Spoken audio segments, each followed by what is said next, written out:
ಒಂದು ದಿನ ತಮ್ಮ ಸನ್ನಿಧಿಯಲ್ಲಿದ್ದು ನಾವು ಹೊರಡಬೇಕೆಂದುಕೊಂಡಿದ್ದೇವೆ. ಸರಿ, ನಿನ್ನ ಇಷ್ಟ ರಾಮಚಂದ್ರ. ನಿನ್ನ ಸತಿ ಕುಟೀರದ ಒಳಗೆ ಹೋಗಿ ಅನಸೂಯೆಯ ಆಶೀರ್ವಾದವನ್ನು ಪಡೆಯಲಿ.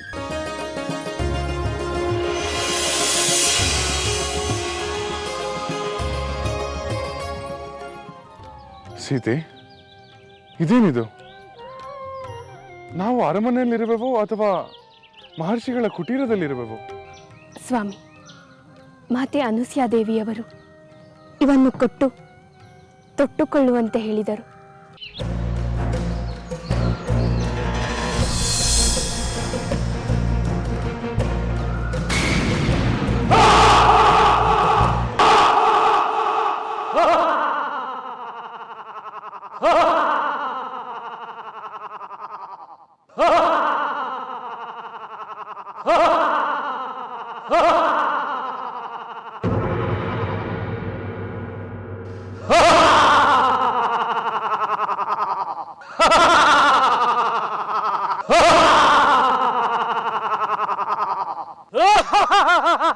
ದುರುಳ, ಯಾರು ನೀನು? ಎಲ್ಲೋ ಉಲುಮಾನವ, ನನ್ನನ್ನ ಯಾರೆಂದು ಕೇಳುವೆಯಾ?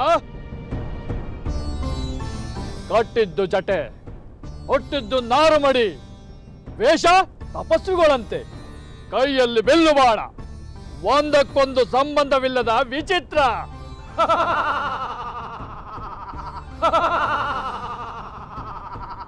ಅದರಿಂದ ನಿನಗೇನಾಗಬೇಕು? ಸುಮ್ಮನೆ ಇಲ್ಲಿಂದ ಹೊರಟು ಬಿಡು. ಏನು? ವಿರಾಜನು ವಾಸ ಮಾಡುವ ದಾಂಡ ಕಾರಣಕ್ಕೆ ಬಂದು ನನ್ನನ್ನೇ ಹೋಗು ಎಂದು ಹೇಳಲು ಎಷ್ಟು ಧೈರ್ಯ?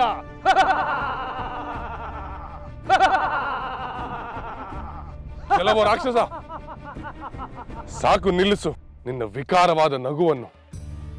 ನಿನಗೆ ನಿನ್ನ ಪ್ರಾಣ ಪ್ರಿಯವಾಗಿದ್ದರೆ ಮೊದಲು ಇಲ್ಲಿಂದ ಹೊರಟು ಹೋಗು. ನಮ್ಮ ದಾರಿಗೆ ಅಡ್ಡ ಬರಬೇಡ. ನನಗೆ ಬೆದರಿಕೆ ಹಾಕುತ್ತಿರುವ ನರಮಾನವರೇ, ನನ್ನಿಂದ ನಿಮ್ಮ ಪ್ರಾಣ ರಕ್ಷಣೆ ಮಾಡಲು ಇಲ್ಲಿ ಯಾರೂ ಇಲ್ಲ. ಸಾಯಲು ಸಿದ್ಧರಾಗಿ. ಸಹೋದರ, ಈ ದುಷ್ಟ ರಾಕ್ಷಸನನ್ನು ನಾನು ನೋಡಿಕೊಳ್ಳುತ್ತೇನೆ. ಏನೋ ನೀನು ನೋಡಿಕೊಳ್ಳುವೆಯಾ? ಎಲೆ ಬಾಲಕ, ಈ ವಿರಾಧನ ಪರಾಕ್ರಮದ ಹರಿವಿಲ್ಲದೆ ನೀನು ಬಡಬಡಿಸುತ್ತಿರುವೆ. ಋಷಿಗಳ ವೇಷದಲ್ಲಿರುವ ನಿಮಗೆ ಈ ಹೆಂಗಸಿನ ಅಗತ್ಯವಿಲ್ಲ. ಇವಳನ್ನು ನಾನು ಪಡೆದುಕೊಳ್ಳುತ್ತೇನೆ. ಎಲ್ಲವೋ ದುಷ್ಟ, ಅಧರ್ಮ, ಅನೀತಿಯ ಮಾತುಗಳನ್ನಾಡುತ್ತಿರುವ ನೀನು ಮೊದಲು ಇಲ್ಲಿಂದ ತೊಲಗು. ಇಲ್ಲವಾದರೆ ಈ ನನ್ನ ಅಸ್ತ್ರಗಳಿಗೆ ಆಹುತಿಯಾಗುತ್ತೀಯ.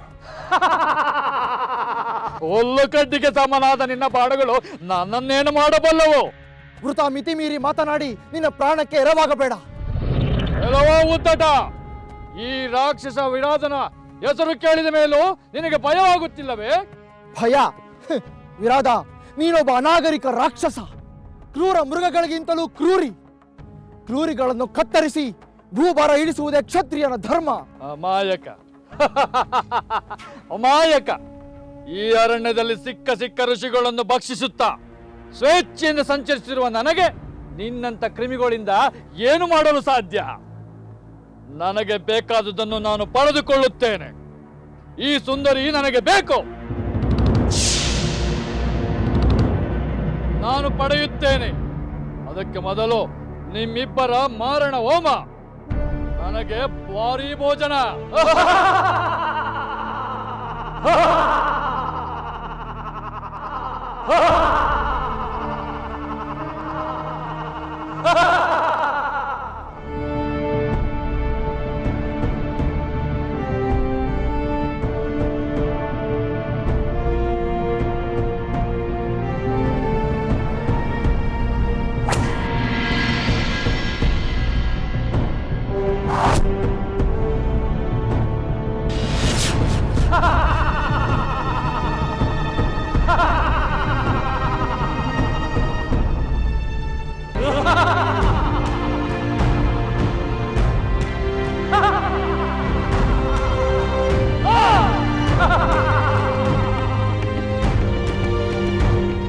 ಇದೇನಿದು?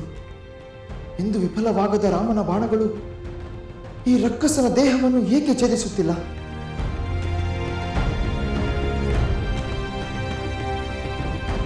ಭಲೆ ಭಲೆ ವೀರ, ನನ್ನನ್ನು ಕಂಡು ಹೆದರದ ನಿನ್ನ ಧೈರ್ಯಕ್ಕೆ ಮೆಚ್ಚುತ್ತೇನೆ. ಬಿಲ್ವಿದ್ಯೆಯು ನಿನ್ನ ಪರಿಣಿತಿಯ ಅಸಾಮಾನ್ಯ. ನೀನಾರೆಂದು ಹೇಳು, ನನಗೆ ಮನಸ್ಸು ಬಂದರೆ ನಿಮಗೆ ಜೀವದಾನ ಮಾಡಬಲ್ಲೆ. ಎಲ್ಲವೋ ದುರುಳ ರಕ್ಕಸ, ನಿನ್ನ ಕರುಣೆಯಿಂದ ಜೀವ ಉಳಿಸಿಕೊಳ್ಳುವ ಹೇಡಿಗಳಲ್ಲ ನಾವು. ನಿನ್ನ ದರ್ಪದ ಮಾತುಗಳಿಗೆ ನಮ್ಮ ಬಾಣಗಳೇ ಉತ್ತರ ಹೇಳುತ್ತವೆ. ಅದಕ್ಕೆ ನಮ್ಮ ಪರಿಚಯ ಬೇಕೇ ಬೇಕು. ತಾಳು ಲಕ್ಷ್ಮಣ, ತಾಳು. ಇವನು ತನ್ನ ಪರಿಚಯವನ್ನು ಹೇಳಿದ್ದಾನೆ, ನಾವು ನಮ್ಮ ಪರಿಚಯವನ್ನು ಹೇಳಬೇಕು. ಎಲ್ಲವೋ ರಾಕ್ಷಸ, ನಾವು ರವಿಕುಲದ ಕ್ಷತ್ರಿಯರು. ನಾನು ರಾಮ, ಅಯೋಧ್ಯೆಯ ಪ್ರಭು, ದಶರಥ ಮಹಾರಾಜರ ಜ್ಯೇಷ್ಠ ಪುತ್ರ. ಇವಳು ನನ್ನ ಪತ್ನಿ ಸೀತೆ. ಇವನು ನನ್ನ ಸೋದರ ಲಕ್ಷ್ಮಣ. ಪಿತೃವಾಕ್ಯ ಪರಿಪಾಲನೆಯ ನಿಮಿತ್ತ ನಾನು 14 ವರ್ಷಗಳ ಕಾಲ ವನವಾಸಕ್ಕೆ ಬಂದಿದ್ದೇನೆ. ವಿನಾಕಾರಣ ನಾನು ಯಾರ ಮೇಲೆ ಯುದ್ಧ ಮಾಡಲು ಇಷ್ಟಪಡುವುದಿಲ್ಲ. ಈಗ ಹೇಳು, ನೀನು ನಿಜವಾದ ರಾಕ್ಷಸನೋ ಅಥವಾ ಶಾಪಗ್ರಸ್ತನೋ? ರಾಮ, ನಿನ್ನ ಪರಾಕ್ರಮದಷ್ಟೇ ಸಂಯಮವಾದ ಮಾತುಗಳನ್ನು ಕೇಳಿ ಸಂತೋಷವಾಯಿತು. ನಾನು ಜಯನೆಂಬುವನ ಮಗ, ಚತರದ ನಮ್ಮ ತಾಯಿ. ಈ ಲೋಕದ ರಕ್ಕಸರೆಲ್ಲ ನನ್ನನ್ನು ವಿರಾಧ ಎಂದು ಕರೆಯುತ್ತಾರೆ. ನಾನು ಬ್ರಹ್ಮದೇವರನ್ನು ಕುರಿತು ತಪಸ್ಸು ಮಾಡಿದವನು.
ವಿರಾಧ,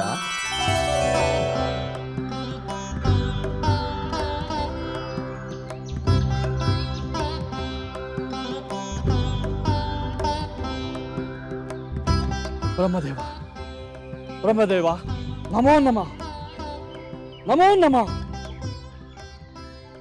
ವಿರಾಧ, ನಿನ್ನ ತಪಸ್ಸಿಗೆ ಮೆಚ್ಚಿದ್ದೇನೆ ವಿರಾಧ. ನಿನ್ನ ಕೋರಿಕೆ ಏನೆಂದು ಹೇಳು. ಬ್ರಹ್ಮದೇವ, ನನಗೆ ಯಾವುದೇ ಶಸ್ತ್ರಾಸ್ತ್ರಗಳಿಂದ ಮರಣ ಬಾರದಂತೆ. ಯಾರು ಯಾವುದೇ ಶಸ್ತ್ರಾಸ್ತ್ರಗಳನ್ನು ನನ್ನ ಮೇಲೆ ಪ್ರಯೋಗಿಸಿದರೂ ಅವುಗಳಿಂದ ನನ್ನ ದೇಹಕ್ಕೆ ಗಾಯವಾಗದಂತೆ ಅನುಗ್ರಹಿಸು ತಂದೆ. ತಥಾಸ್ತು.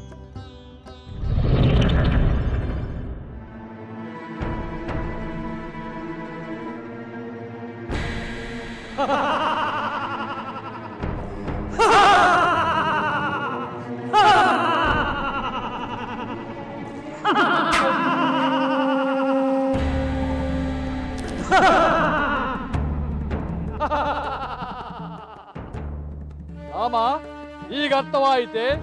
ನೀನೆಷ್ಟೇ ಪರಾಕ್ರಮಿಯಾದರೂ ಬ್ರಹ್ಮನ ವರದಿಂದ ನಿನ್ನ ಬಾಣಗಳು ನನ್ನನ್ನೇನೂ ಮಾಡಲಿಲ್ಲ. ಇನ್ನಾದರೂ ಈ ವ್ಯರ್ಥ ಪ್ರಯತ್ನವನ್ನು ಬಿಟ್ಟು ಈ ಸುಂದರಿಯನ್ನು ಬಿಟ್ಟು ಕೊಟ್ಟು ನಿಮ್ಮ ಪ್ರಾಣ ಉಳಿಸಿಕೊಳ್ಳಿ. ಈ ನೀಚ ರಾಕ್ಷಸ, ಸಜ್ಜನರನ್ನು ಕಾಡುವ ಈ ದುಷ್ಟ ವರ್ತನೆಯನ್ನು ಬಿಡು. ಪ್ರಾಣ ಭಯದಿಂದ ನಾವು ಓಡಿ ಹೋಗುವ ಹೇಡಿಗಳಲ್ಲ.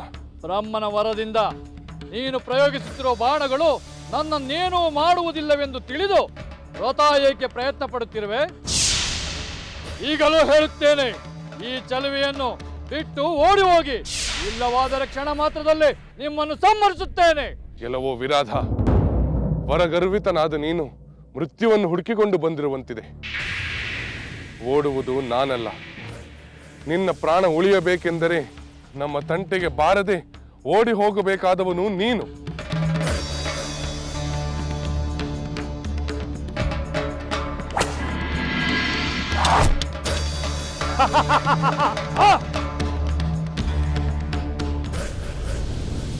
ಈ ಯುದ್ಧದಲ್ಲಿ ಆಟವಾಡುತ್ತಾ ಒತ್ತು ಕಳೆಯಲು ನನಗಿಷ್ಟವಿಲ್ಲ.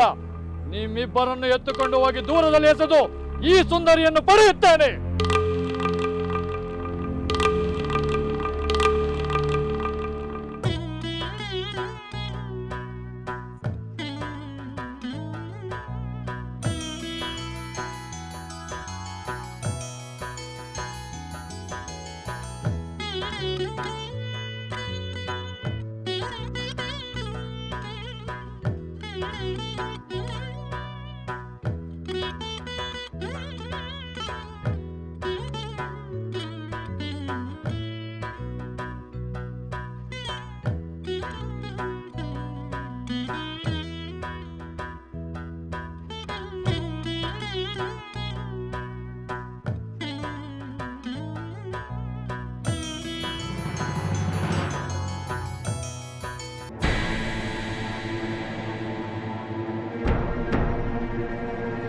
ಏಕೆ ಮಾತೆ?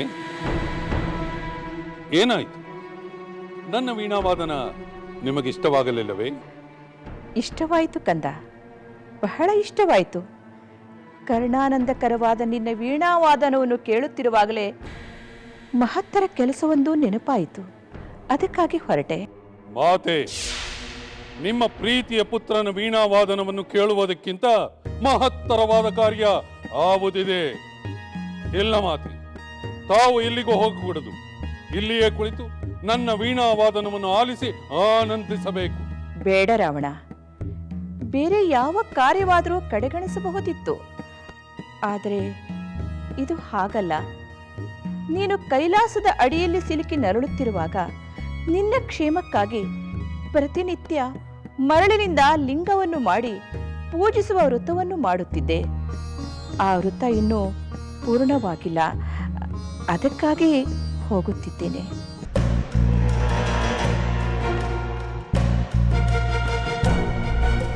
ಆಯಿತು ಮಾತೆ, ಪರಶಿವನ ಪೂಜೆಯಿಂದ ಮೇಲೆ ನಾನು ಅಡ್ಡಿಪಡಿಸಲಾರೆ. ಪೂಜೆ ಮುಗಿಸಿ ಬಂದ ನಂತರ ನಾನು ವೀಣಾವಾದನವನ್ನು ಮುಂದುವರಿಸುವೆನು. ಹಾಗೇ ಆಗಲಿ ಕುಮಾರ.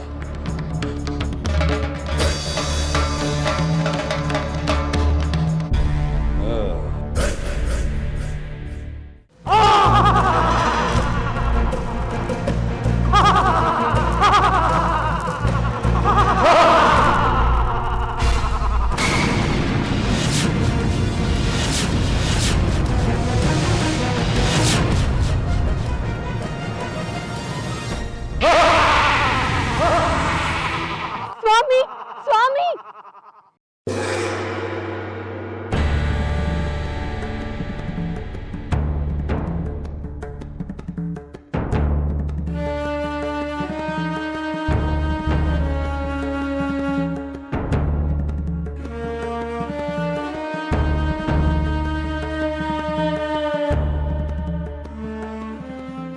ಮಾತೆ, ಪರಶಿವನ ಪೂಜೆ ಮುಗಿಯಿತೆ.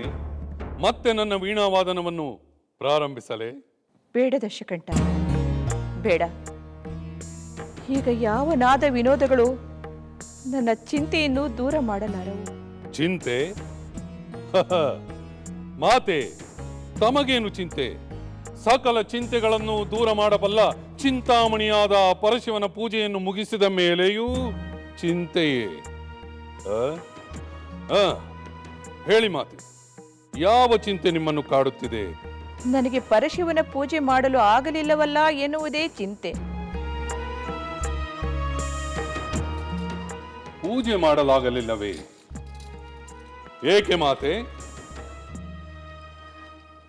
ಕುಮಾರ, ನಾನು ನಿರ್ಮಿಸಿದ ಮರಳಿನ ಲಿಂಗ ಪೂಜೆ ಮಾಡುವ ಮುನ್ನವೇ ಒಡೆದು ಹೋಯಿತು. ಎಂದೂ ಹೀಗಾಗಿರಲಿಲ್ಲ. ಇದೇನು ಅಪಶುಕನವೋ, ಮುಂದೇನು ಕೇಡು ಕಾದಿದೆಯೋ ಎಂದು ಭಯವಾಗುತ್ತಿದೆ. ಮಾತೆ, ಮರಳಿನ ಲಿಂಗ ಒಡೆದು ಹೋಗುವುದರಲ್ಲಿ ವಿಶೇಷವೇನಿದೆ? ಶಿಲಾಲಿಂಗವೇ ಒಡೆದು ಹೋಗುತ್ತದೆ. ಅಂತಹುದರಲ್ಲಿ ಮರಳಿನ ಲಿಂಗ ಭಗ್ನವಾಯಿತೆಂದು ಚಿಂತಿಸುತ್ತಿರುವಿರಲ್ಲ. ಮಾತೆ, ಇನ್ನು ನೀವು ಚಿಂತಿಸಿದಿರಿ. ಯಾರಿಂದಲೂ ಭಗ್ನಗೊಳಿಸಲಾಗದಂತಹ ಪರಶಿವನ ಲಿಂಗವನ್ನೇ ತಂದು ಕೊಡುತ್ತೇನೆ. ಭಗ್ನವಾಗದ ಲಿಂಗ? ಅಂದ್ರೆ ನವರತ್ನ ಖಚಿತವಾದ ಲಿಂಗವನ್ನೇ ಮಾಡಿಸುವೇನು? ಮಾತೆ, ಯಾವ ವಸ್ತುವಿಂದ ಮಾಡಿದರೂ ಅದು ಭಗ್ನವಾಗುವುದು ಖಂಡಿತ. ಆದರೆ ತ್ರಿಭುವನಗಳಲ್ಲೂ ಯಾವ ಶಕ್ತಿಯಿಂದಲೂ ಭಗ್ನಗೊಳಿಸಲಾಗದಂತಹ ಅಪರೂಪವಾದ ಲಿಂಗವನ್ನು ತಂದು ಕೊಡುತ್ತೇನೆ. ನನಗೆ ಅರ್ಥವಾಗಲಿಲ್ಲ, ಬಿಡಿಸಿ ಹೇಳು ಕುಮಾರ. ಮಾತೆ, ಲೋಕದಲ್ಲಿ ಯಾವ ಶಕ್ತಿಯಿಂದಲೂ ಅಭೇದ್ಯವಾಗದ ದೇವಾದಿದೇವ ಪರಶಿವನ ಆತ್ಮಲಿಂಗವನ್ನೇ ತಂದು ಕೊಡುತ್ತೇನೆ. ರಾವಣ, ಏನಂತೆ? ಪರಶಿವನ ಆತ್ಮಲಿಂಗವೇ? ಬೇಡ ಕಂದ, ಬೇಡ. ಇಂಥ ಸಾಹಸ ಮಾಡಲು ಹೋಗಿ ಆಪತ್ತು ತಂದುಕೊಳ್ಳಬೇಡ. ಆಪತ್ತು? ಏ ದಶಕಂಠ ರಾವಣನಿಗೆ ಆಪತ್ತು? ಮಾತೆ, ಭಕ್ತ ಪರಾಧೀನನಾದ ಆ ಪರಶಿವನು ಭಕ್ತರು ಬೇಡಿದ್ದನ್ನು ಇಲ್ಲ ಎನ್ನುವುದಿಲ್ಲ. ನಾನು ಆ ಭಕ್ತಿಯ ಶಕ್ತಿಯಿಂದಲೇ ತಮ್ಮ ಪೂಜೆಗೆ ಆ ಪರಶಿವನ ಆತ್ಮಲಿಂಗವನ್ನು ಬೇಡಿ ತರುತ್ತೇನೆ. ಚಿಂತಿಸಬೇಡಿ ಮಾತೆ.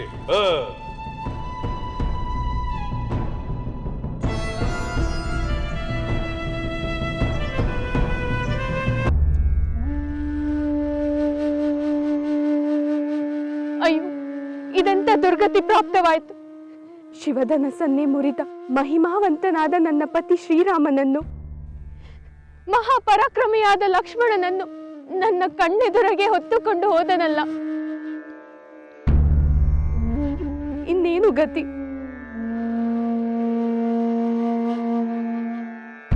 ಸ್ವಾಮಿ, ಸ್ವಾಮಿ, ಈ ದುರ್ಗಮವಾದ ಅರಣ್ಯದಲ್ಲಿ ನನ್ನನ್ನು ರಕ್ಷಿಸುವವರು ಯಾರು? ದುಷ್ಟ ಮೃಗಗಳು ಆಕ್ರಮಣ ಮಾಡಿದರೆ ಅಸಹಾಯಳಾದ ನಾನು ಏನು ಮಾಡಲಿ? ಸ್ವಾಮಿ, ಬೇಗ ಬನ್ನಿ. ಒಂಟಿಯಾಗಿ ಅರಣ್ಯದಲ್ಲಿ ನಾನು ಜೀವಿಸಿರಲಾರೆ. ಬೇಗ ಬನ್ನಿ ಸ್ವಾಮಿ, ಬೇಗ ಬನ್ನಿ ಸ್ವಾಮಿ. ನಮ್ಮ ಪ್ರಭು ಲಂಕೇಶ್ವರನ ತಪಸ್ಸನ್ನು ಕಂಡು ಇಂದ್ರಾದಿ ದೇವತೆಗಳೆಲ್ಲ ನಡುಗತೊಡಗಿದರು. ಏಕೆ ಮಾತೆ? ಏಕೆಂದರೆ ಆ ದೇವತೆಗಳಿಗೆ ನಮ್ಮನ್ನು ಕಂಡರೆ ಆಗುವುದಿಲ್ಲ, ಅಸೂಯೆ ಅವರಿಗೆ. ನಮ್ಮ ಪ್ರಭುಗಳು ತಪಸ್ಸು ಮಾಡಿದರೆ ಆ ದೇವತೆಗಳೇಕೆ ಅಸೂಯೆ ಪಡಬೇಕು? ಭಯ ಕಂದ, ಭಯ. ಮೊದಲೇ ನಮ್ಮ ಪ್ರಭುಗಳು ಪರಾಕ್ರಮಶಾಲಿಗಳು. ಇನ್ನು ಆ ಪರಮೇಶ್ವರನಿಂದ ಆತ್ಮಲಿಂಗವು ಸಿಕ್ಕಿಬಿಟ್ಟರೆ ಅವರನ್ನು ಹಿಡಿಯುವವರು ಯಾರು?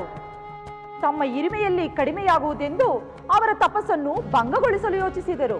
ನಮ್ಮ ಪ್ರಭುಗಳು ತಪಸ್ಸಿಗೆ ಮೆಚ್ಚಿ ಆ ಪರಮೇಶ್ವರನ ಆತ್ಮಲಿಂಗವನ್ನು ಕೊಟ್ಟರೆ ಆ ದೇವತೆಗಳಿಗೇಕೆ ಬೇನೆಯಾಗಬೇಕು? ಅದೆಲ್ಲ ಮುಂದೆ ನಿನಗೆ ತಿಳಿಯುತ್ತದೆ. ಸರಿ, ಆ ತಪಸ್ಸಿನ ನಂತರ ಏನೆಲ್ಲ ನಡೆಯಿತೆಂದು ನಂತರ ನಿನಗೆ ಹೇಳುತ್ತೇನೆ.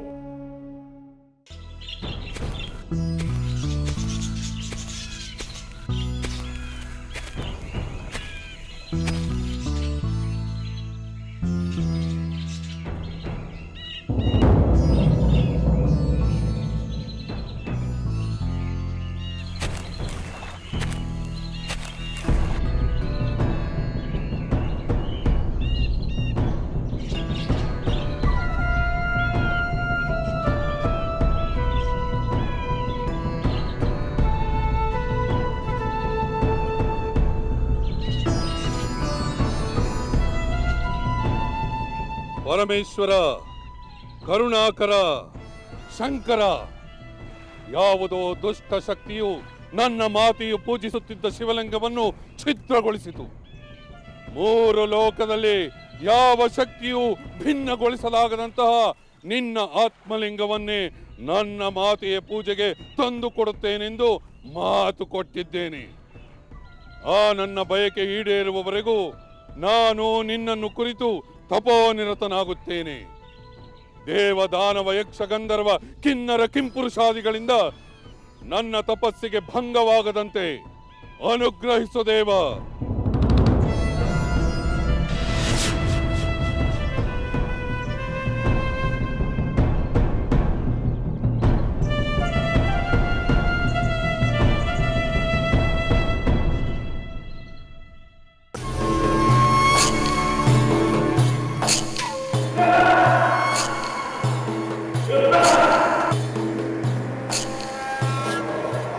ಲಕ್ಷ್ಮಣ, ಸೀತೆ ನಮಗಾಗಿ ಅರಣ್ಯದಲ್ಲಿ ದುಃಖಿಸುತ್ತಿರುತ್ತಾಳೆ.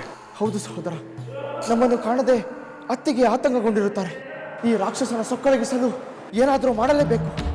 ಹೌದು ಸೋದರ, ಈ ರಾಕ್ಷಸನನ್ನು ಕೂಡಲೇ ವಧಿಸಲೇಬೇಕು. ಶಸ್ತ್ರಾಸ್ತ್ರಗಳಿಂದ ಇವನನ್ನು ಕೊಲ್ಲುವುದು ಸಾಧ್ಯವಿಲ್ಲ. ಅದಕ್ಕೆ ಒಂದು ದಾರಿ ಇದೆ ಸೋದರ. ಈ ರಾಕ್ಷಸನ ಒಂದು ತೋಳನ್ನು ನೀನು ಕಿತ್ತೆಸಿ, ನಾನು ಇವನ ಒಂದು ತೋಳನ್ನು ಕಿತ್ತೆಸೆಯುತ್ತೇನೆ.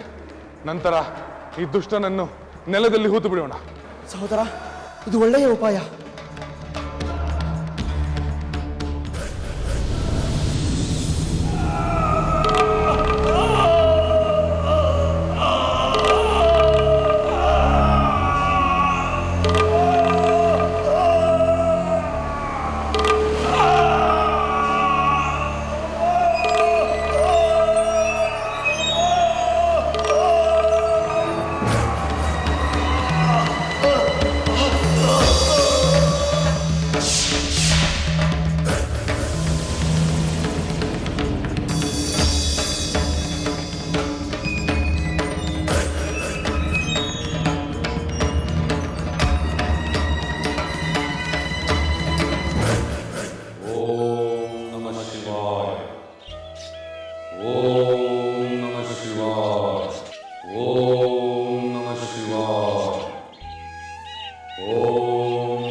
ಇದು ಅತಿ ಆಯಿತು.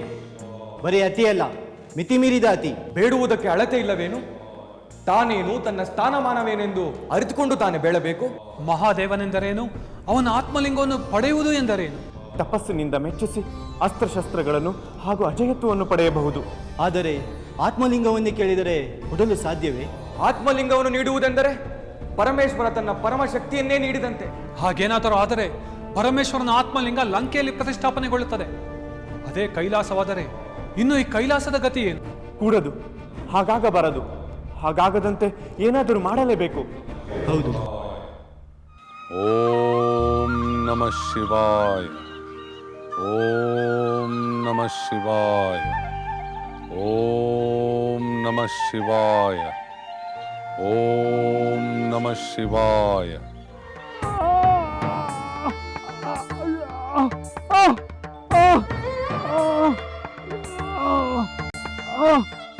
ಲಕ್ಷ್ಮಣ, ಮದ್ದಾನೆಗಿಂತಲೂ ಭಾರವಾದ ದೇಹವುಳ್ಳ ಈ ರಾಕ್ಷಸನನ್ನು ಹೂಳಲು ಒಂದು ದೊಡ್ಡದಾದ ಹಳ್ಳವನ್ನು ತೋಡು. ಆಗಲಿ ಸಹೋದರ, ಆ ಕೆಲಸವನ್ನು ಈಗಲೇ ಆರಂಭಿಸುತ್ತೆ. ಲಕ್ಷ್ಮಣ, ದಯಮಾಡಿ ಮೊದಲು ನನ್ನ ಮಾತುಗಳನ್ನು ಕೇಳಿ. ನೋಡು ಸಹೋದರ, ಆಟೋಪದಿಂದ ಅಬ್ಬರಿಸಿದ ಈ ದುಷ್ಟ ಈಗ ನನ್ನ ಮಾತನ್ನು ಕೇಳಿ ಎಂದು ಬೇಡುತ್ತಿದ್ದಾನೆ. ಸ್ವಾಮಿ,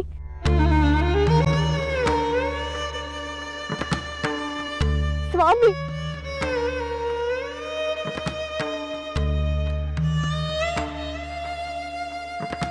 ಸ್ವಾಮಿ, ಸ್ವಾಮಿ,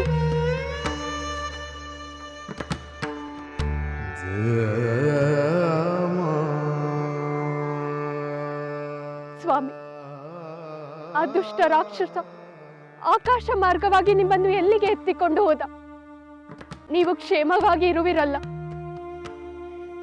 ಪತಿಯಿಂದ ಹೀಗೆ ದೂರವಾಗಿ ಏನಾಯಿತು ಎಂದು ತಿಳಿಯದೆ ಸಂಕಟ ಪಡುವ ಬದಲು ಆ ಪಾಪಿ ರಾಕ್ಷಸ ನನ್ನನ್ನೇ ಎತ್ತಿಕೊಂಡು ಹೋಗಬಾರದಿತ್ತೆ.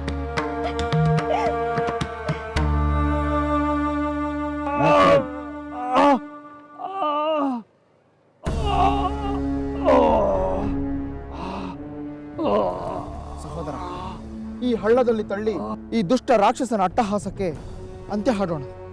ಲೋಕ ಕಂಟಕನಾದ ಈ ದುಷ್ಟನನ್ನು ಹೂಳಿ ಬೇಗ ಮಣ್ಣು ಮುಚ್ಚಿ ಬಿಡೋಣ. ಮೊದಲು ನನ್ನ ಮಾತುಗಳನ್ನು ಕೇಳಿ. ಅದರ ಅಗತ್ಯವಿಲ್ಲ. ಕಾಲ ವ್ಯಯ ಮಾಡದೆ ಒಂಟಿಯಾಗಿರುವ ನಮ್ಮ ಸೀತಾ ಮಾತೆಯ ಬಳಿ ನಾವು ಬೇಗನೆ ಹೋಗಬೇಕಾಗಿದೆ. ತಾಳು ಲಕ್ಷ್ಮಣ, ಇವನು ದುಷ್ಟನಾದರೂ ಇವನ ಅಂತ್ಯಕಾಲದಲ್ಲಿ ಇವನ ಮಾತುಗಳನ್ನು ಕೇಳುವುದು ನಮ್ಮ ಕರ್ತವ್ಯ. ಎಲೈ ವಿರಾಧ, ಹೇಳು, ಏನು ಹೇಳಬೇಕೆಂದುಕೊಂಡಿರುವೆಯೋ ಅದನ್ನು ಬೇಗ ಹೇಳು. ರಾಮ, ದೇವೇಂದ್ರನಿಗೆ ಸಮನಾದ ಶೌರ್ಯವನ್ನು ಹೊಂದಿರುವ ನಿನ್ನ ಕೈಯಲ್ಲಿ ಮುಕ್ತಿ ಹೊಂದುತ್ತಿರುವುದು ನನ್ನ ಪುಣ್ಯ. ಮೋಹದಿಂದ ಕ್ರೂಢನಾದ ನಾನು ಮೊದಲೇ ನಿನ್ನ ಮಹಿಮೆಯನ್ನು ಅರಿತುಕೊಳ್ಳಲಿಲ್ಲ. ಈಗ ಅರಿತುಕೊಂಡು ಏನಾಗಬೇಕು? ರಾಮ, ನಾನು ರಾಕ್ಷಸ ಕುಲದಲ್ಲಿ ಹುಟ್ಟಿದವನಲ್ಲ. ಕುಬೇರನ ಶಾಪದಿಂದ ರಾಕ್ಷಸ ರೂಪವನ್ನು ಪಡೆದೆ. ಏನು, ನೀನು ಶಾಪಗ್ರಸ್ತನಾದ ಗಂಧರ್ವನೇ? ಹೌದು ರಾಮ, ನಾನು ಶಾಪ ವಿಮೋಚನೆಗಾಗಿ ಆಳವಾಗಿ ಬೇಡಿಕೊಂಡಾಗ ಮುಂದೆ ದಶರಥ ಪುತ್ರ ಶ್ರೀರಾಮನು ನಿನ್ನನ್ನು ಸಂಹರಿಸಿದಾಗ ಶಾಪ ವಿಮೋಚನೆಯಾಗುವುದೆಂದು ಹೇಳಿದ್ದ. ಅದು ಈಗ ನಿಜವಾಗುತ್ತಿದೆ. ನಿನ್ನ ಕೃಪೆಯಿಂದ ನಾನು ಮತ್ತೆ ನಿಜ ರೂಪದಲ್ಲಿ ಸ್ವರ್ಗಕ್ಕೆ ಹೋಗಬೇಕಾಗಿದೆ. ಎಲೈ ಗಂಧರ್ವ, ಕುಬೇರ ನಿನಗೆ ಶಾಪ ಕೊಡಲು ಏನು ಕಾರಣ? ರಾಮಚಂದ್ರ, ನಾನು ಒಮ್ಮೆ ಕುಬೇರನ ಸೇವೆಯಲ್ಲಿ ಅಲಕ್ಷ್ಯ ತೋರಿ ರಂಬೆಯೊಡನೆ ವಿವರಿಸುತ್ತಿರುವಾಗ ಕೆರಳಿದ ಕುಬೇರ ಘೋರ ರಾಕ್ಷಸ ರೂಪ ಬರುವಂತೆ ಶಾಪವಿತ್ತ. ನಿಮ್ಮ ಕೃಪೆಯಿಂದ ಶಾಪ ವಿಮುಕ್ತನಾಗುವ ಸದಾವಕಾಶ ನನಗೆ ಬಂದಿದೆ. ಈಗ ನೀವು ಅಂದುಕೊಂಡಂತೆ ಈ ದೇಹವನ್ನು ಈ ಹಳ್ಳದಲ್ಲಿ ಹೂಳಿ ಇಲ್ಲಿಗೆ 1.5 ಯೋಜನಾ ದೂರದಲ್ಲಿ ಮಹಿಮಾವಂತರಾದ ಶರಭಂಗ ಮಹರ್ಷಿಗಳ ಆಶ್ರಮವಿದೆ. ಅಲ್ಲಿಗೆ ಹೋಗಿ ನಿಮಗೆ ಮಂಗಳವಾಗಲಿ. ಲಕ್ಷ್ಮಣ, ಪಾಪ, ಬೇಗ ಈ ರಕ್ಕಸನ ಜನ್ಮಕ್ಕೆ ಮುಕ್ತಿ ದೊರಕಲಿ. ಇವನ ದೇಹವನ್ನು ಹೂತು ನಾವು ಸೀತೆಯ ಬಳಿಗೆ ಬೇಗ ಹೊರಡೋಣ.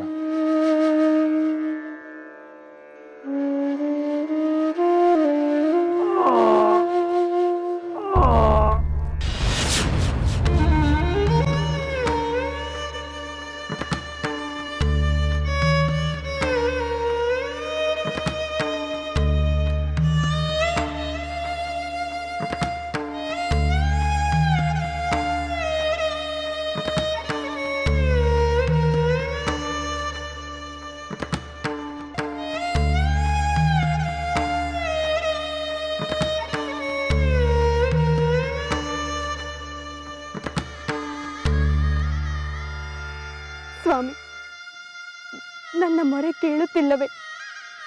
ನೀವು ಎಲ್ಲಿದ್ದೀರಿ?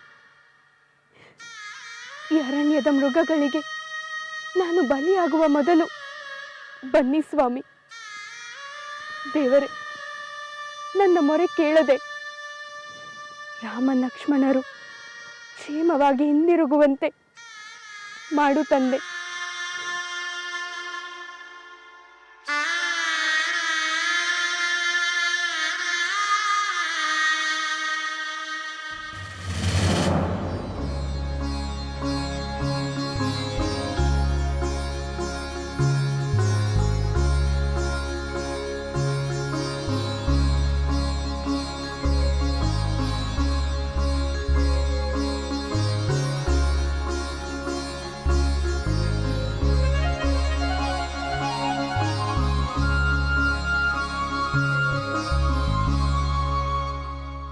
ಶಂಭೋ ಶಂಕರ. ಜಗನ್ಮಾತೆಗೆ ನಮೋ ನಮಃ.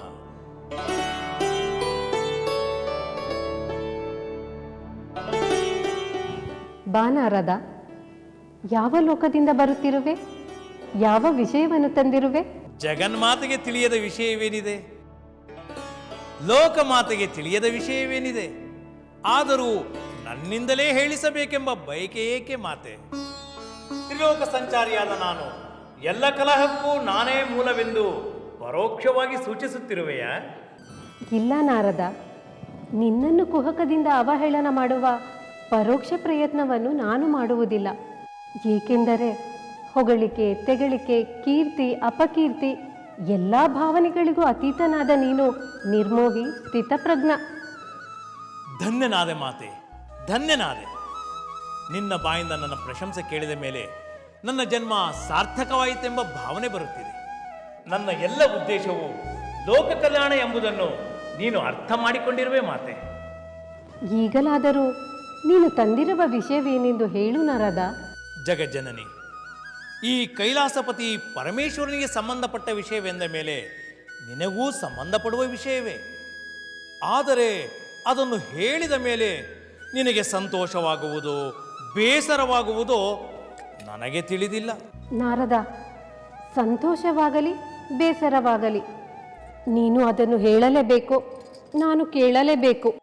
ಆಗಲಿ ಮಹಾದೇವಿ, ನೀನು ಕೇಳಿದ ಮೇಲೆ ಅದನ್ನು ನಾನು ಹೇಳಲೇಬೇಕು.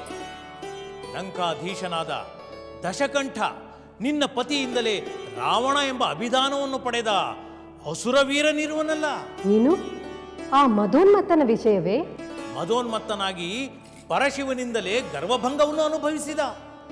ಈಗ ಪರಶಿವನ ಪರಮಭಕ್ತನಾಗಿ ಘನಘೋರ ತಪಸ್ಸಿಗೆ ತೊಡಗಿದ್ದಾನೆ. ಪರಶಿವನನ್ನು ಕುರಿತು ಅವನು ಯಾವ ಕಾರಣಕ್ಕಾಗಿ ತಪಸ್ಸನ್ನು ಮಾಡುತ್ತಿದ್ದಾನೆ ನಾರದ? ನೀನು ಗಂಭೀರವಾಗಿ ಯೋಚಿಸಬೇಕಾದಂಥ ಕಾರಣವಿದೆ.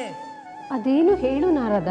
ರಾವಣ ತನ್ನ ತಾಯಿ ಕೈಕಸಿಯ ನಿತ್ಯ ಪೂಜೆಗೆ ಶಿವನ ಆತ್ಮಲಿಂಗವನ್ನು ಪಡೆಯಲು ತಪಸ್ಸನ್ನು ಮಾಡುತ್ತಿದ್ದಾನೆ ತಾಯಿ. ಎಲ ಎಂಥ ದುರಾಸೆ!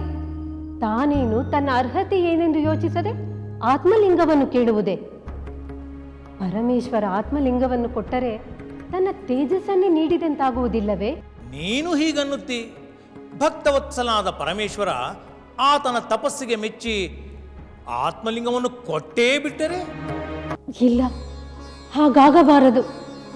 ನನ್ನ ಶಿವನ ತೇಜ ಆ ರಾಕ್ಷಸನ ಲಂಕೆಗೆ ಹೋಗಬಾರದು. ನೀನು ಒಂದು ಕೆಲಸವನ್ನು ಮಾಡುತ್ತಾಯಿ. ನೀನು ಪರಶಿವನ ಬಳಿಯಲ್ಲಿ ಅನುಚಿತವಾದದ್ದನ್ನು ಬೇಡಿದ ಭಕ್ತನಿಗೆ ಆ ವರವನ್ನು ಏಕೆ ಕೊಡಬೇಕು ಎಂದು ಕೇಳು. ಅದು ಸರಿಯಲ್ಲವೆಂದು ವಾದಿಸು. ವಾದಿಸುತ್ತೇನೆ ನಾರದ. ಆದರೆ ಪರಮೇಶ್ವರನ ಸ್ವಭಾವ ನಿನಗೆ ಗೊತ್ತಲ್ಲ. ಭಕ್ತರೆಂದರೆ ಪೂರ್ವಾಪರವನ್ನು ಲೆಕ್ಕಿಸದೆ ಕೇಳಿದ ಕೂಡಲೇ ತಥಾಸ್ತು ಎಂದು ಬಿಡುತ್ತಾರೆ. ಕೈಲಾಸದ ಹಿರಿಮೆ ಯಾರದೋ ಪಾಲಾಗದಂತೆ ನಾವು ಪ್ರಯತ್ನ ಪಡಬೇಕು ಮಾತೆ. ಅದಕ್ಕೆ ನಿನ್ನ ನೆರವು ಬಹಳ ಮುಖ್ಯ ನಾರದ. ಆಗಲಿ ಆಗಲಿ ಮಾತೆ. ಸೂಕ್ತ ಸಮಯದಲ್ಲಿ ಸೂಕ್ತ ಯೋಜನೆಯನ್ನು ರೂಪಿಸೋಣ. ಇನ್ನು ನನಗೆ ಅಪ್ಪಣೆಯಾದರೆ. ನಾರಾಯಣ ನಾರಾಯಣ.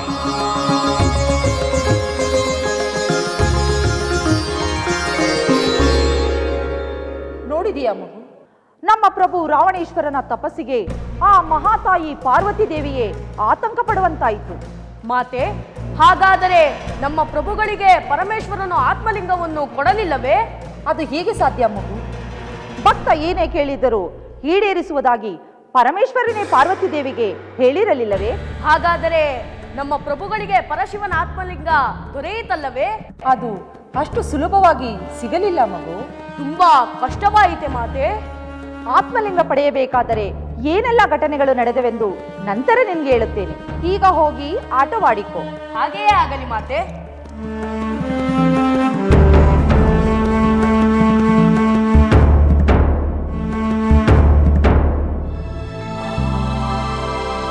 ಸ್ವಾಮಿ, ಹೇಳ ಸೀತೆ, ಹೇಳು. ನಿಮ್ಮನ್ನು ಕಾಣದೆ ನನ್ನ ಜೀವವೇ ಹೊರಟು ಹೋಗಿತ್ತು. ನಿಮಗೇನು ಕೇಡಾಯ್ತೆಂದು ಸಂಕಟದಿಂದ ಚಡಪಡಿಸುತ್ತಿದ್ದೆ. ಶ್ರೀರಾಮಚಂದ್ರನಿಗೆ ಯಾರು ತಾನೇ ಕೇಡು ಮಾಡಲು ಸಾಧ್ಯ? ಹೌದು ಸೀತೆ, ಆ ರಕ್ಕಸ ವಿರಾಧನ ಸಂಹಾರವಾಯಿತು. ಅವನು ಶಾಪಗ್ರಸ್ತ ಗಂಧರ್ವ. ನನ್ನಿಂದ ಅವನ ಶಾಪ ವಿಮೋಚನೆ ಆಯಿತು. ನೀನು ನಿಶ್ಚಿಂತಳಾಗು. ಸ್ವಾಮಿ, ಯಾವ ಶಸ್ತ್ರಾಸ್ತ್ರಗಳಿಂದಲೂ ಸಹಾಯದ ಅವನನ್ನು ನೀವು ಹೇಗೆ ಸಂಹಾರ ಮಾಡಿದಿರಿ? ಅತ್ತಿಗೆ, ನಾವು ಅವನ ತೋಳುಗಳನ್ನು ಕಿತ್ತು ಭೂಮಿಯಲ್ಲಿ ಹಳ್ಳವನ್ನು ತೋಡಿ ಹೂತು ಹಾಕಿದೆವು. ಹೌದು ಸೀತೆ, ಬ್ರಹ್ಮ ಅವನಿಗೆ ನೀಡಿದ ವರ ಸುಳ್ಳಾಗಲಿಲ್ಲ. ಅವನ ಅಂತ್ಯವೂ ಆಯಿತು. ಅದಿರಲಿ, ನಾವು ಶರಭಂಗ ಮಹರ್ಷಿಗಳ ಆಶ್ರಮಕ್ಕೆ ಪ್ರಯಾಣ ಬೆಳೆಸೋಣ. ಹಾಗೇ ಆಗಲಿ ಸ್ವಾಮಿ. ಆ ಮಹಾತ್ಮರ ಸನ್ನಿಧಿಯಲ್ಲಿ ರಾಕ್ಷಸನಿಂದ ಒದಗಿದ ಆತಂಕದಿಂದ ಅಶಾಂತವಾದ ಮನಸ್ಸನ್ನು ಶಾಂತಗೊಳಿಸೋಣ.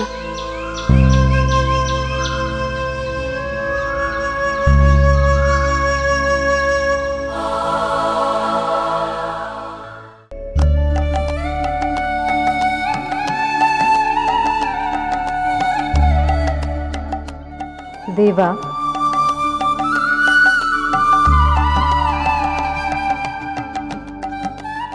ನಾನೊಂದು ಮಾತನ್ನು ಕೇಳಲೇ ದೇವ? ಕೇಳು ದೇವಿ. ನೀನು ನನ್ನ ಸತಿಯೂ ಹೌದು, ಭಕ್ತೆಯೂ ಹೌದು. ಭಕ್ತಿಯಿಂದಲೇ ನನ್ನನ್ನು ಗೆದ್ದುಕೊಂಡವಳು ನೀನು. ಭಕ್ತರು ಏನೇ ವರವು ಕೇಳಿದರೂ ಅದನ್ನು ನೆರವೇರಿಸುವುದೇ ನನಗೆ ಆನಂದ. ಅಂದರೆ ದೇವ, ಭಕ್ತನು ಬೇಡಿದ್ದನ್ನೆಲ್ಲ ನೀವು ಕೊಡಬೇಕೇ? ನೀವು ಕೊಡುತ್ತೀರೆಂದು ಭಕ್ತನು ಏನನ್ನು ಬೇಕಾದರೂ ಕೇಳಬಹುದೇ? ದೇವಿ, ಭಕ್ತರು ಭಗವಂತನನ್ನು ಕುರಿತು ಪೂಜೆ ಪ್ರಾರ್ಥನೆಗಳನ್ನು ತಪಸ್ಸನ್ನು ಮಾಡುವುದು ಏತಕ್ಕಾಗಿ? ಸರ್ವಶಕ್ತನಾದ ಭಗವಂತನು ಕರುಣೆಯಿಂದ ಭಕ್ತರ ಇಷ್ಟಾರ್ಥಗಳನ್ನು ನೆರವೇರಿಸುತ್ತಾನೆ ಎಂಬ ನಂಬಿಕೆಯಿಂದ ಅಲ್ಲವೇ? ನಿದ್ರಾಹಾರಗಳನ್ನು ಸುಖ ಭೋಗಗಳನ್ನೆಲ್ಲ ತ್ಯಜಿಸಿ ಕಠಿಣ ತಪಸ್ಸನ್ನು ಮಾಡುವ ಭಕ್ತನ ಬಯಕೆಗಳನ್ನು ಈಡೇರಿಸುವುದು ಭಗವಂತನ ಕರ್ತವ್ಯವಲ್ಲವೇ ದೇವಿ? ಇಲ್ಲವಾದಲ್ಲಿ ನನ್ನ ದೈವತ್ವಕ್ಕೆ ಅರ್ಥವೇನು? ಪರಮೇಶ್ವರ, ನಿಮ್ಮ ಮಾತು ಸತ್ಯ. ಭಕ್ತನ ಕಾರ್ಯ ಬೇಡುವುದು, ಭಗವಂತನ ಕರ್ತವ್ಯ ನೀಡುವುದು. ಆದರೆ ಬೇಡುವುದು ನೀಡುವುದರಲ್ಲಿ ತಾರತಮ್ಯದ ಪರಿಜ್ಞಾನವಿರಬೇಕಲ್ಲವೇ? ಹಿಂಜರಿಕೆ ಇಲ್ಲದೆ ನಿನ್ನ ಮನಸ್ಸಿನಲ್ಲಿರುವುದನ್ನು ಬಿಡಿಸಿ ಹೇಳು ಪಾರ್ವತಿ. ಹೇಳುತ್ತೇನೆ ದೇವ. ತಪಸ್ಸು ಮಾಡುವ ಗುರಿ ಮತ್ತು ಆ ತಪಸ್ಸಿಗೆ ವರ ನೀಡುವ ಫಲ ಎರಡು ಲೋಕ ಕಲ್ಯಾಣ ಮತ್ತು ಆತ್ಮೋದ್ಧಾರವಾಗಿರಬೇಕಲ್ಲವೇ ದೇವ? ಹೌದು, ಆತ್ಮೋದ್ಧಾರವು ಲೋಕ ಕಲ್ಯಾಣವು ಭಕ್ತರ ಗುರಿಯಾಗಿರಬೇಕು, ಭಗವಂತನ ಬಯಕೆಯೂ ಆಗಿರಬೇಕು. ಆದರೆ ಭಕ್ತನಾದವನು ನಿಮ್ಮ ದಯಾಗುಣವನ್ನು ದುರುಪಯೋಗಪಡಿಸಿಕೊಂಡು ಲೋಕಕಂಟಕವಾದ ವರವನ್ನು ಕೇಳುವುದು, ನೀವು ಅದನ್ನು ಈಡೇರಿಸುವುದು ತಪ್ಪಲ್ಲವೇ ದೇವ? ದೇವಿ, ನಿನ್ನ ತರ್ಕ ಸರಿಯಾಗಿದೆ. ಆದರೆ ಭಕ್ತನ ತಪಸ್ಸನ್ನು ಆಧರಿಸಿ ನಾನು ವರ ಕೊಡಲು ಸಿದ್ಧನಾದಾಗ ಎಷ್ಟೋ ಸಲ ಆ ತರ್ಕಗಳು ನನ್ನ ನೆನಪಿಗೇ ಬರುವುದಿಲ್ಲ. ಕೇಳಿದ್ದನ್ನು ಕೊಟ್ಟು ಬಿಡುತ್ತೇನೆ. ಅದರ ಪರಿಣಾಮವಾಗಿ ಭಕ್ತನಿಗೆ ನೀಡಿದ ವರ ಲೋಕದ ಅಶಾಂತಿಗೆ ಕಾರಣವಾದ ಉದಾಹರಣೆಗಳಿವೆಯಲ್ಲ ದೇವ? ದುರುಳನಾದವನನ್ನು ಯಾವ ವರವೂ ರಕ್ಷಿಸುವುದಿಲ್ಲ ಎಂಬುದಕ್ಕೂ ಹಲವು ದುಷ್ಯಂತಗಳಿವೆಯಲ್ಲ ದೇವಿ? ಆಗಲಿ ದೇವ.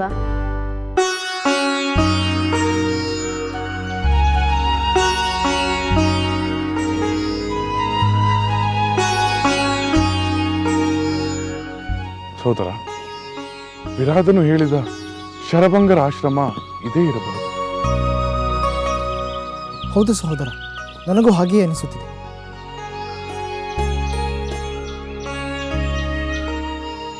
ಸಹೋದರ, ಇತ್ತ ಕಡೆ ಯಾರೋ ಬರುತ್ತಿದ್ದಾರೆ, ಅವರನ್ನೇ ಕೇಳುತ್ತೇನೆ. ಅಯ್ಯ,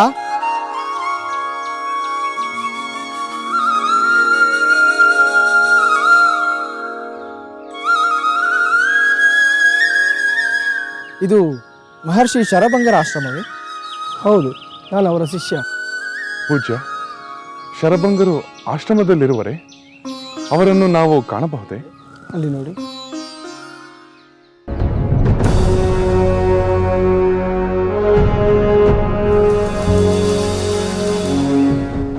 ಮಹರ್ಷಿಗಳೇ, ನಾನು ನಿಮ್ಮನ್ನು ಕರೆದೊಯ್ಯಲು ಬಂದೆ. ಆದರೆ ಇದೇ ಸಮಯದಲ್ಲಿ ನಿಮ್ಮ ಆಶ್ರಮಕ್ಕೆ ರಘುಕುಲ ಸಂಜಾತನಾದ ಶ್ರೀರಾಮ, ಅವನ ಪತ್ನಿ ಹಾಗೂ ಸೋದರರೊಂದಿಗೆ ಆಗಮಿಸಿದ್ದಾನೆ. ಹೌದೇನು? ದೇವೇಂದ್ರ, ನನ್ನ ಆಶ್ರಮಕ್ಕೆ ಆಗಮಿಸಿರುವ ಆ ಪುರುಷೋತ್ತಮನೊಡನೆ ಮಾತನಾಡದೆ ನಾನು ನಿಮ್ಮೊಡನೆ ಬರುವುದಿಲ್ಲ. ನೀನೂ ನನ್ನೊಡನೆ ಬಾ. ನೀನು ಅವನೊಡನೆ ಮಾತನಾಡಬಹುದು. ಇಲ್ಲ ಮುನೀಂದ್ರರೇ, ನಾನು ಬರುವಂತಿಲ್ಲ. ತನ್ನ ಪ್ರತಿಜ್ಞೆ ಪೂರ್ಣಗೊಳ್ಳುವವರೆಗೂ ಅವನು ನನ್ನೊಡನೆ ಮಾತನಾಡುವುದು ಬೇಡ. ಆನಂತರವೇ ಅವನು ನನ್ನನ್ನು ಕಾಣಲು ಅರ್ಹನಾಗುತ್ತಾನೆ. ಅವನ ಪ್ರತಿಜ್ಞೆ ಪೂರೈಸಲು 14 ವರ್ಷಗಳೇ ಕಳೆಯಬೇಕಲ್ಲವೇ ದೇವೇಂದ್ರ? ಹೌದು, 14 ವರ್ಷಗಳು ಕಳೆಯಬೇಕು. ವನವಾಸ ಪೂರ್ಣಗೊಳ್ಳುವ ಮೊದಲು ಅವನು ದೇವ ಮುನಿಗಳಿಗೆ ಕಂಟಕಪ್ರಾಯರಾಗಿರುವ ಆ ರಕ್ಕಸರನ್ನು ಸಂಹರಿಸಬೇಕು. ಆ ಮಹಾಕಾರ್ಯ ಅವನಿಂದಲೇ ಆಗಬೇಕು. ಆನಂತರ ನಾನೇ ಅವನನ್ನು ಕಾಣುತ್ತೇನೆ. ಆಗಲಿ, ನಿಮ್ಮ ದೇವತೆಗಳ ನಿಯಮಗಳನ್ನು ನಾನು ಪ್ರಶ್ನೆ ಮಾಡುವುದಿಲ್ಲ. ನೀನೀಗ ಹಿಂದಿರುಗು. ನಾನು ರಾಮನೊಡನೆ ಮಾತನಾಡಿ ನಂತರ ಬರುತ್ತೇನೆ. ಹಾಗೆ ಆಗಲಿ ಮುನೀಂದ್ರ.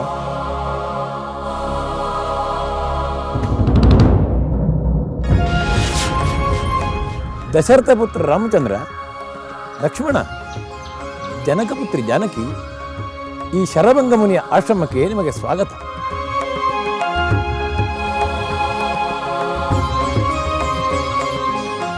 ಮುನೀಂದ್ರ, ತಮ್ಮ ದರ್ಶನವನ್ನು ಪಡೆದು ನಾವು ಧನ್ಯರಾದೆವು. ನಮ್ಮ ಆಗಮನದಿಂದ ತಮ್ಮ ಕಾರ್ಯಗಳಿಗೆ ಅಡ್ಡಿಯಾಗಿದ್ದರೆ ದಯಮಾಡಿ ಕ್ಷಮಿಸಿ. ಇಲ್ಲ ರಾಮಚಂದ್ರ, ಯಾವ ಅಡ್ಡಿಯೂ ಇಲ್ಲ. ಬನ್ನಿ, ಕುಳಿತುಕೊಳ್ಳಿ, ಫಲಹಾರ ಸೇವಿಸಿ ವಿಶ್ರಾಂತಿ ಪಡೆಯಿರಿ.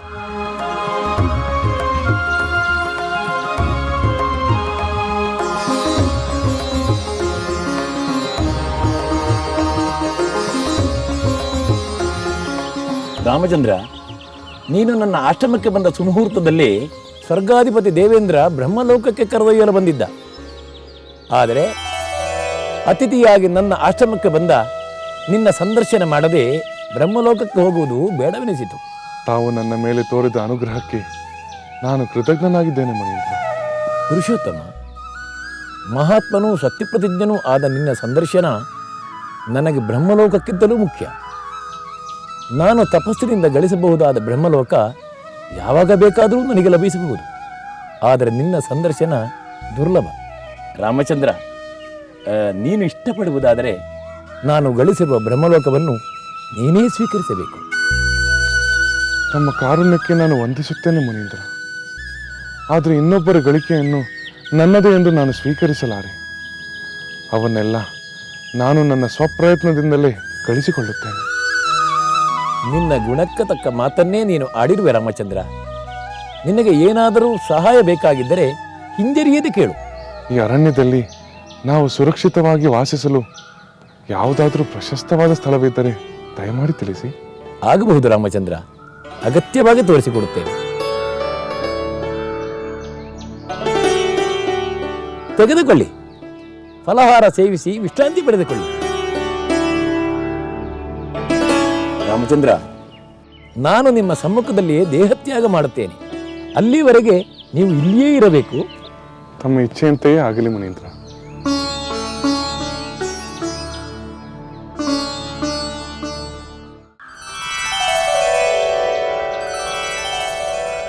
ರಾಮಚಂದ್ರ, ಈ ಅರಣ್ಯದಲ್ಲಿ ಮಹಾ ತಪಸ್ವಿಯೂ ಪರಮ ಧಾರ್ಮಿಕನೂ ಆದ ಸುತೀಕ್ಷ್ಣನೆಂಬ ಮುನಿಯ ಆಶ್ರಮವಿದೆ. ನೀವೆಲ್ಲರೂ ಅವನ ಬಳಿಗೆ ಹೋಗಿ ಅವನು ನಿಮ್ಮ ವಾಸಕ್ಕೆ ಅನುಕೂಲ ಮಾಡಿಕೊಡುತ್ತಾನೆ. ಪಶ್ಚಿಮಾಭಿಮುಖವಾಗಿ ಹರಿಯುವ ಮಂದಾಕಿನಿ ನದಿಗೆ ಅಭಿಮುಖವಾಗಿ ಸಾಗಿದರೆ ಅವನ ಆಶ್ರಮವನ್ನು ನೀವು ಸೇರಬಹುದು. ಆಗಲಿ ಮುನೀಂದ್ರ, ತಮ್ಮ ಸೂಚನೆಯಂತೆ ನಡೆದುಕೊಳ್ಳುತ್ತಾನೆ. ಸರಿ, ಹಾಗಾದರೆ ನಾನಿನ್ನು ಪ್ರಯಾಣಕ್ಕೆ ಸಿದ್ಧನಾಗುತ್ತೇನೆ.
ದಶರಥ ಪುತ್ರ ಶ್ರೀರಾಮಚಂದ್ರನಿಗೆ ಶುಭಮಸ್ತು. ತಪೋಧನರೇ, ನಿಮಗೆ ವಂದನೆಗಳು. ತಾವೆಲ್ಲರೂ ಕ್ಷೇಮದಿಂದಿರುವೆನೆಂದು ನಾನು ಭಾವಿಸುತ್ತೇನೆ. ರಾಮಚಂದ್ರ, ನೀವು ಆ ಭಯಂಕರ ರಾಕ್ಷಸ ವಿರಾಧನನ್ನು ಸಂಹರಿಸಿದ್ದರಿಂದ ನಮ್ಮಲ್ಲಿ ಸ್ವಲ್ಪ ಮಟ್ಟಿನ ಕ್ಷೇಮ ಉಂಟಾಗಿದೆ. ಹಾಗೆಂದರೇನು ಮುನೀಂದ್ರ? ವಿರಾಧನ ಅವಸಾನವಾದರೂ ನಾವು ಸಂಪೂರ್ಣವಾಗಿ ಭಯದಿಂದ ವಿಮುಕ್ತರಾಗಿಲ್ಲ. ಅದಕ್ಕೆ ಕಾರಣವೇನು? ವಿವರವಾಗಿ ಹೇಳಿ ಮುನೀಂದ್ರರೇ. ರಾಮಚಂದ್ರ, ಕಂದಮೂಲಗಳನ್ನು ತಿಂದು ತಪೋನಿರತನಾದ ತಪಸ್ವಿಯ ಫಲದಲ್ಲಿ 4/4 ಭಾಗ ರಾಜನಿಗೆ ಸಲ್ಲುತ್ತದೆ. ಆ ಫಲವನ್ನು ಪಡೆಯುವ ರಾಜನು ತಪಸ್ವಿಗಳ ರಕ್ಷಣೆಯ ಬಾಧ್ಯತೆ ಉಳ್ಳವನಾಗಿರುತ್ತಾನೆ. ರಾಮಚಂದ್ರ, ನಿನ್ನ ಮಾತು ನಿಜ. ತಪಸ್ವಿಗಳ ತಪಸ್ಸು ನಿರ್ವಿಘ್ನವಾಗಿ ನಡೆಯಲು ನೋಡಿಕೊಳ್ಳುವ ಹೊಣೆ ರಾಜನ ಮೇಲಿದೆ. ರಾಮಚಂದ್ರ, ಮಂದಾಕಿನಿ ನದಿಗೆ ಸಮೀಪದ ಆ ಚಿತ್ರಕೂಟ ಪರ್ವತ ಪ್ರದೇಶದಲ್ಲಿ ವಾಸಿಸುವ ಮುನಿಗಳಿಗೆ ಭಯಂಕರ ರಾಕ್ಷಸರ ಉಪಟಳ ತಪ್ಪಿದ್ದಲ್ಲ. ಆ ನಿಶಾಚರರಿಂದ ನಮ್ಮನ್ನು ರಕ್ಷಿಸುವಂತೆ ತಮ್ಮಲ್ಲಿ ಪ್ರಾರ್ಥಿಸಿಕೊಳ್ಳುತ್ತಿದ್ದೆ. ಮುನೀಂದ್ರರೇ, ತಾವು ಪ್ರಾರ್ಥಿಸಿಕೊಳ್ಳಬಾರದು, ಆಜ್ಞಾಪಿಸಬೇಕು.